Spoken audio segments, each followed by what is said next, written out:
اور ان وکلاء کے جنہوں نے اپنے ہی گواہوں کی جیرا کی، وہ ان کے لائسنس کینسل ہونے چاہیے.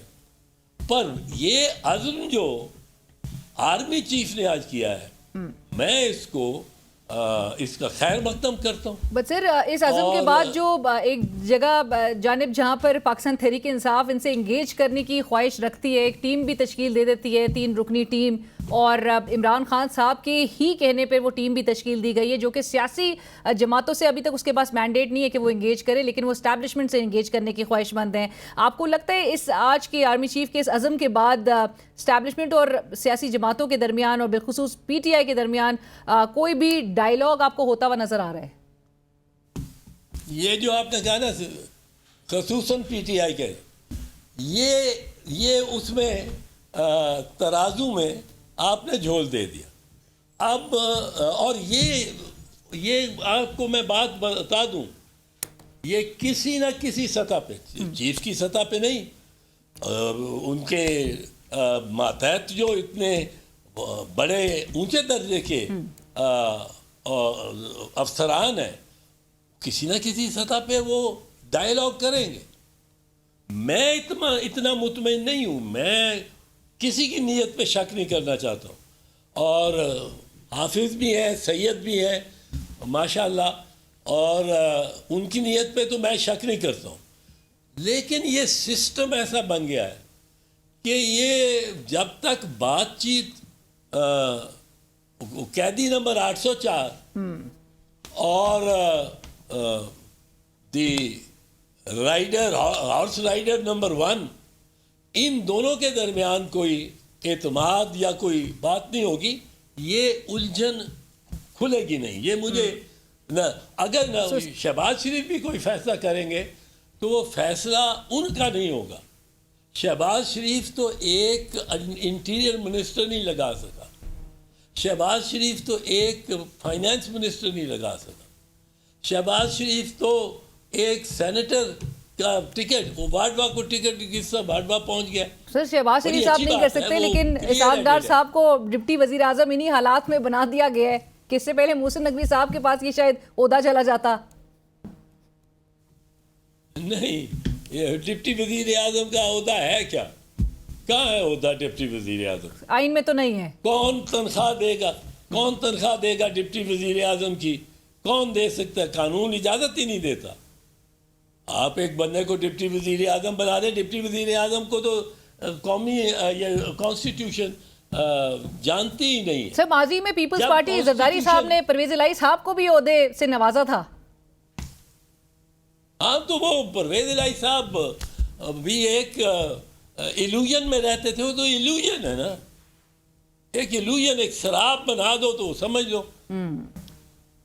بھٹو شہید ہوئے تھے وزیر اعظم، وہ وزیر اعظم یا ڈپٹی وزیر اعظم اس صورت میں ہوئے تھے کہ انہوں نے جا کے ریپرزینٹ کرنا تھا یونائٹڈ نیشنز میں، اور باقی ملکوں میں بھی انہوں نے جا کے ہائیسٹ لیول پہ مذاکرات کرنے تھے. رائٹ. اور اس میں ان کے بعد جو ہے بیگم نصرت بھٹو صاحبہ بھی. اس وقت آئین نہیں تھا جی، اس وقت آئین نہیں تھا، مارشل لا لگا ہوا تھا. اور وہ انڈیا سے جنگ کی وجہ سے، اس نے جنگ میں کے لیے آپ کو ایکسٹرا آرڈینری اقدامات کرنے پڑتے ہیں. کیا آپ کو چیف جسٹس صاحب اور دیگر ججز عدلیہ میں مداخلت کے معاملے میں بالخصوص دو مختلف سمت میں جاتے دکھائی دے رہے ہیں؟ نہیں، کوئی اتنا مجھے نہیں نظر آتا دو مختلف سمت میں. تو آپ کو لگتا ہے کہ حل سپریم کورٹ نکال سکے گی؟ یہ عدلیہ میں انٹرونشن کو مکمل طور پہ روکا جا سکے گا؟ دیکھیں، مکمل طور پہ تو روکا اس لیے نہیں جا سکتا کہ 6 عدالت عالیہ کے ججوں نے ایک چارج پہ متفقہ الزام لگایا ہے. پہلے وہ گئے ہیں، انہوں نے کوئی ایڈونچرزم بھی نہیں کی، انہوں نے کوئی ایسی شوخ بازی نہیں کی. انہوں نے پہلا کام کیا کہ انہوں نے پچھلے سال گزشتہ سال مئی میں ایک خط لکھا اپنے چیف جسٹس کی اور کہا آہستہ آہستہ ہم پہ دباؤ پڑتا ہے، ان کوارٹر سے پڑتا ہے، اور نام انہوں نے بڑا واضح کر دیا۔ اب وہ چیف جسٹس صاحب نے ان کو تھوڑا سا پنجابی میں کہتے ہیں ٹرکا دیا کہ میں نے بات کر لی ہے اور اب نہیں ہوگا۔ جب وہ معاملات پھر بھی ویسے رہے تو انہوں نے چیف جسٹس آف پاکستان کو لکھا کہ آپ اس میں بتائیں، رہنمائی بھی کریں اور اس میں ایکشن بھی لیں۔ اب چیف جسٹس پاکستان کی طرف سے بھی کچھ پیش رفت نہ ہوئی، تو پھر انہوں نے سپریم جوڈیشل کاؤنسل کو لکھا۔ وہ ایک ایسی کاؤنسل ہے جو ضابطہ بناتی ہے، وہ ضابطہ جو کوڈ آف کانڈکٹ ہے۔ جب سے انہوں نے یہ چارج اسیوم کیا ہے بطور چیف جسٹس آف پاکستان، کوئی مداخلت نہیں ہوئی۔ جسٹس اطہر من اللہ صاحب آن دی ادر ہینڈ کہتے ہیں کہ مداخلت آج بھی جاری ہے۔ چیف جسٹس صاحب کہہ رہے ہیں کہ انہیں بتایا جائے، اسپیسیفک انسٹنسز جو ہے اس کے فارم میں بتائے جائے، ڈیٹس بتائی جائیں۔ سر تو وہ جو 6 ججز کا خط تھا اعزاز صاحب، اس میں تو اسپیسیفک انسٹنسز جو ہے وہ تو مینشنڈ تھی، تو اور کتنے اسپیسیفک جو ہے وہ بتایا جائے گا؟ پہلی تو بات یہ ہے کہ یہ کہنا کہ میری واچ میں نہیں ہوا کچھ، اس کا مطلب ہے آپ پچھلے جو چیف جسٹس تھے آپ کے پیش رو، ان پہ آپ الزام دھر رہے ہیں۔ اب اس قسم کی بات اتنے ہائی لیول پہ یہ چھوٹی بات ہے، اور اتنے معتبر ترین جج صاحب سے قاضی فائز عیسیٰ کی بڑی عزت ہے، ان کے انڈیپینڈنٹ ہونے کی۔ انہوں نے جو دھرنے کیس میں فیصلہ دیا، فیض آباد دھرنے کے، اب اس پہ عمل درآمد نہیں ہوا تو ان کو عمل درآمد اپنے ٹینیور میں کرانا چاہیے۔ یہ اب ان کی ذمہ داری ہے، بالکل کرانا چاہیے، پر نہیں ہوا۔ اب آپ دیکھیں کہ اب یہ کہیں کہ جی جب سے میں چیف جسٹس ہوں کسی نے دھمکی نہیں دی، کسی نے کسی جج کے فیصلے کو انفلوئنس نہیں کرنے کی کوشش کی۔ وہ ایک صاحب مجھے کہنے لگے کل، انہوں نے کہا کہ چیف صاحب نے یہ بیان دیا ہے تو آپ کی کیا رائے ہے اس میں؟ میں نے کہا نہیں، ٹھیک ہی کہا ہے انہوں نے کہا نہیں جی وہ تو اب لوگ کہہ رہے ہیں۔ اب یہ دیکھیں، یہ سوشل میڈیا وغیرہ اتنا آزاد منش ہوا ہے، وہ لوگ کہہ رہے ہیں کہ آپ کے آ جانے کے بعد وہ ان بھائیوں کو کوئی ضرورت ہی نہیں محسوس ہوتی کہ وہ کسی جج پہ دباؤ ڈالیں، آپ جو ہیں وہاں فیصلہ کروا لیں۔ اب اس قسم کی بات، اب وہ آپ ایسی بات کریں گے تو اس کا کوئی لوگوں میں تو یہی چلے گا نا کہ جی یہ آپ کے ہوتے ہوئے تاثر جائے گا، ان کو ضرورت ہی نہیں ہے۔ رائٹ، بالکل۔ تو یہ نیگیٹو باتیں نہ کریں۔ چیف جسٹس صاحب کو لیے یہ سنہرا موقع ہے۔ چیف جسٹس قاضی فیض عیسیٰ جیسا دبنگ اور انڈیپینڈنٹ مائنڈیڈ چیف جسٹس شاذ و نادر ہی ہم نے دیکھا ہے پاکستان میں، اور ان کو اپنا just put his head down to the problem, اور یہ جو کاروائی ہے جو ان کے سامنے چل رہی ہے اس میں پہلی سٹیج پہ وہ ان لوگوں کو لیں، ان افسروں کو لیں جو خفیہ ایجنسیز کے افسر ہیں جن کو نامزد کیا گیا ہے یا جو آئیڈینٹیفائی، جن کی شناخت ہو اور سکتی ہے اعزاز صاحب ان سے نامزدگی بلکہ ان کے قوانین اگلی پیشی میں، قطع کلامی کی معافی، وقت کی کمی ہے، لیکن اگلی پیشی میں ان کے حوالے سے وہ ڈیٹیلز بھی سارٹ کی گئی ہیں جو انیکٹمنٹ ان کے ان اداروں کے 3 اہم اداروں کے انیکٹمنٹ کو لے کے بھی جو قوانین ہیں ان کے رول کے بھی حوالے سے۔ Thank you so much for your time sir. ناظرین، ہمارے ساتھ موجود تھے سینئر ماہر آئین و قانون بیرسٹر اعتزاز احسن صاحب، اور اسی کے ساتھ ہی پروگرام کی ٹیم، علینا شگری کو اجازت دیجیے، اللہ حافظ۔